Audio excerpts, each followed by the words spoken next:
అంటే బండరాయి కూడా బంగారు సింహాసనమంట వేరే సింహాసనమేదైనా మట్టి బండరాయంట ఆడు చేతిలోన సిఏసి మాటిచ్చాడంటే తుపాకిలోచి తూట దూసుకెళ్ళినట్టే ఆ తూటలాగే మాట కూడా ఎనక్కి రానట్టే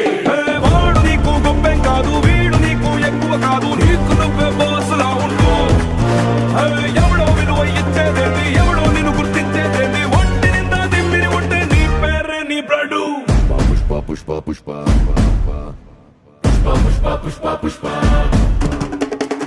పుష్ప పుష్ప పుష్ప పుష్ప పుష్ప పుష్ప రాజ్ పుష్ప పుష్ప పుష్ప పుష్ప పుష్ప పుష్ప పుష్ప రాజ్